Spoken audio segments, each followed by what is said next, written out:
بیربل اکبر کا وزیر تھا۔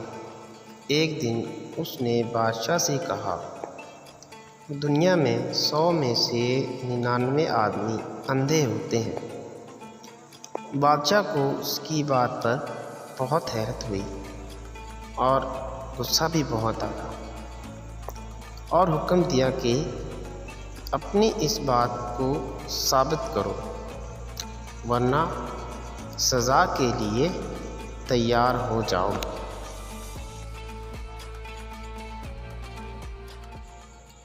بیربل نے کہا، حضور، حکم کی تعمیل ہوگی۔ اگلے روز بیربل شاہراہ عام پر بیٹھ کر چارپائی بننے لگا اور ایک آدمی ساتھ بٹھا لیا، جس کو حکم تھا کہ ایک فہرست اندھوں کی تیار کرنی ہے اور ایک دیکھنے والوں کی۔ ایک آدمی آیا، اس نے کہا، بیربل، آپ کیا کر رہے ہو؟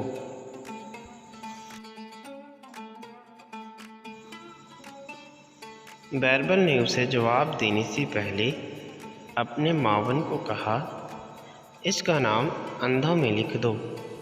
پھر اسے جواب دیا، چارپائی بن رہا ہوں۔ یوں لوگ آتے گئے، پوچھتے گئے، بیربل کیا کر رہے ہو، اور اندھوں میں اپنا نام لکھواتے گئے۔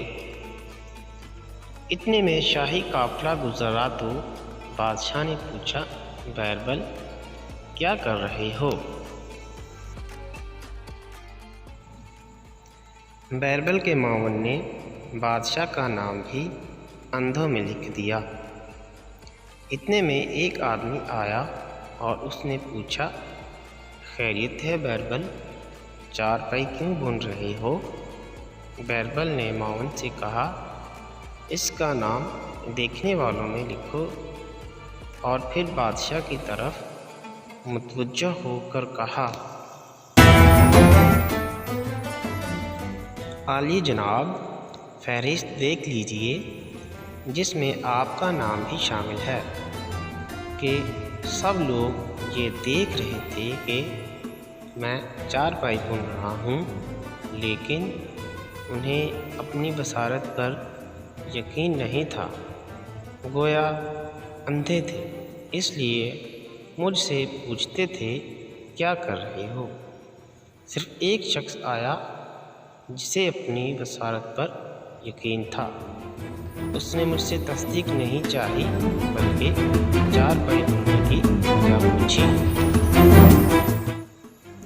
اس طرح بیربل نے اپنی ذہانت کا استعمال کرتے ہوئے بادشاہ کے دربار میں یہ ثابت کر دیا کہ 100 میں سے 99 آدمی اندھے ہوتے ہیں، اور اس کے سر سے بادشاہ کی سزا کا خطرہ بھی ٹل گیا۔